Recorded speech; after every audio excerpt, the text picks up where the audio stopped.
Bien, continuando con la resolución del examen final de análisis matemático que fue tomado en la UTN, en la Regional de Buenos Aires. ¿Sí? Si te perdiste la resolución del punto 1A, te dejo por acá arriba la descripción de la lista de videos donde estoy resolviendo punto por punto.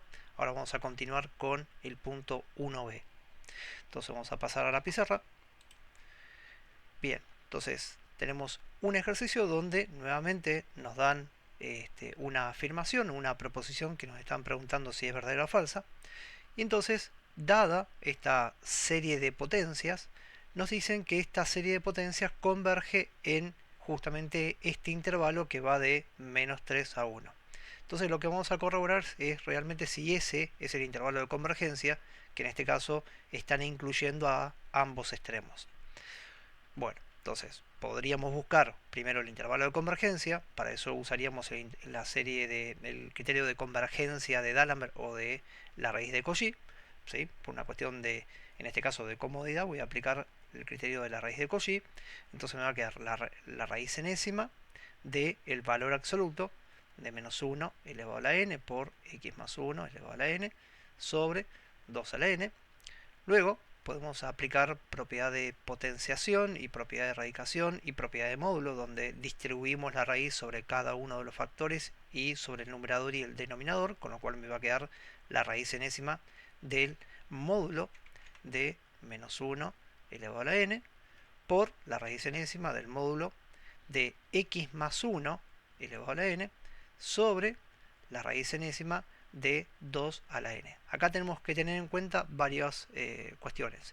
Primero, que justamente el módulo sobre una exponencial no sería necesario porque justamente una exponencial siempre da un número positivo.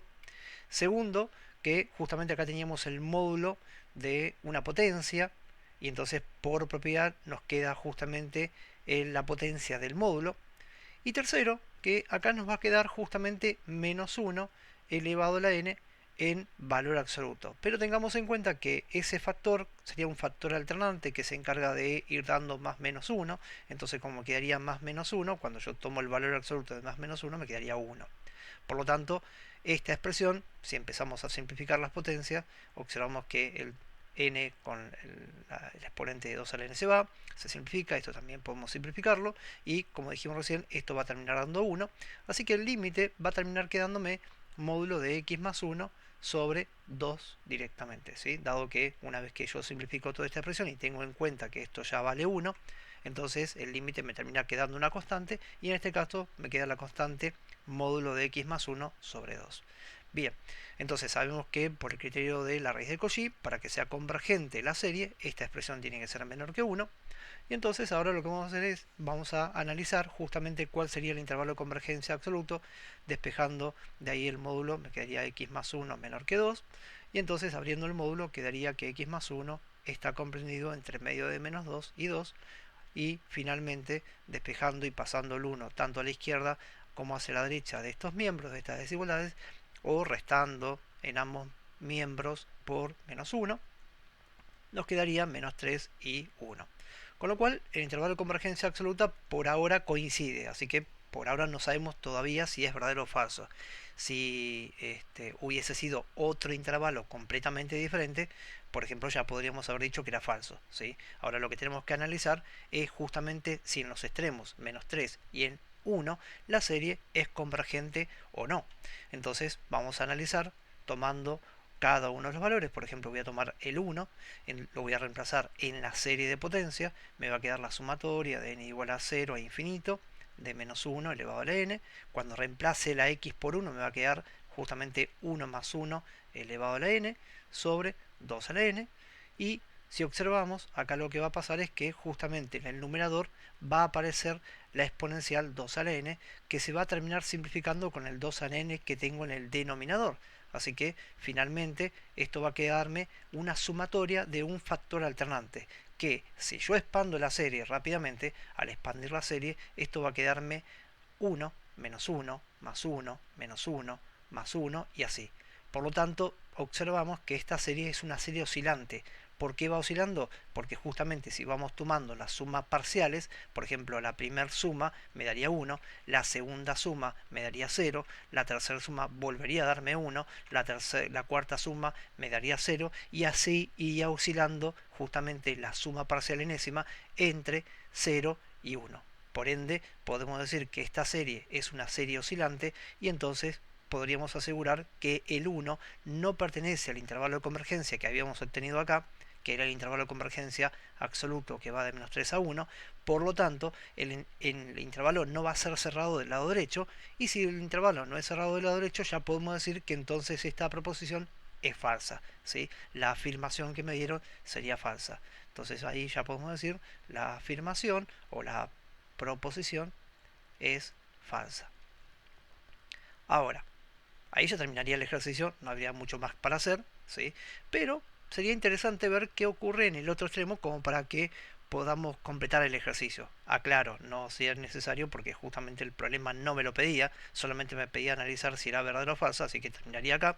Pero veamos qué pasa, a modo de observación, qué pasa si reemplazaba por el otro extremo para ver si el intervalo de convergencia me queda abierto o me queda cerrado, ¿sí? Mejor dicho, si me queda justamente que el extremo inferior, o sea, el extremo menos 3, pertenece al intervalo de convergencia, entonces termino diciendo que el intervalo de convergencia es con un corchete de menos 3 cerrado hasta 1. ¿Está bien? Pero bueno, insisto, no me lo está pidiendo, solamente lo vamos a analizar como para ver cómo se comporta.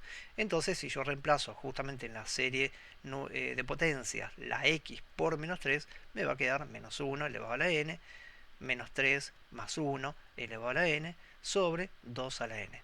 Entonces, si operamos, esto nos va a quedar menos 1 elevado a la n por menos 2 elevado a la n sobre 2 a la n. Ahora, a diferencia de lo que teníamos recién, que teníamos 2 a la n, acá hay que tener mucho cuidado porque yo no puedo simplificar esto por esto, porque justamente acá tengo menos 2 y acá tengo 2, así que no se pueden simplificar. Pero lo que sí podemos ver es que justamente el menos 2 elevado a la n se puede pensar como menos 1 por 2 y todo esto elevado a la n. Con lo cual, distribuyendo justamente por propiedad de potenciación el exponente sobre cada uno de los factores, me quedaría menos 1 elevado a la n por 2 elevado a la n, y entonces quiere decir que como esto es menos 1 elevado a la n por 2 a la n, ahí podríamos simplificar el 2 a la n con el 2 a la n, y entonces nos quedaría la sumatoria de n igual a 0 a infinito de menos 1 elevado a la 2n. ¿Por qué? Porque justamente menos 1 elevado a la n por menos 1 elevado a la n, que es lo que nos quedaría justamente entre estos dos factores, por propiedad de potenciación podríamos sumar los exponentes, me quedaría menos 1 más elevado a la n más n, o sea, sería menos 1 elevado a la 2n. Pero tengamos en cuenta que n es un número natural a partir del 0, o sea, incluyendo el 0, y justamente si tenemos 2n, esta expresión va a representar un número par. Si esa expresión representa un número par, entonces menos 1 elevado a un número par sabemos que nos va a dar 1 siempre. Por lo tanto, podríamos asegurar que justamente esta expresión sería igual a 1, y entonces tendríamos la sumatoria de n igual a 0 de 1. Y esto equivaldría a que tendríamos 1 más 1 más 1 más 1, y entonces podríamos concluir que la serie es divergente. Y entonces, si la serie diverge, concluimos que menos 3 tampoco pertenece al intervalo de convergencia, y entonces el intervalo de convergencia quedaría definido de menos 3 hasta 1, ¿sí? Sin incluir ambos extremos. Pero vuelvo a repetir, no era necesario porque justamente el ejercicio no me lo exigía. Me preguntaba si el intervalo de convergencia iba a ser el intervalo cerrado de menos 3 a 1.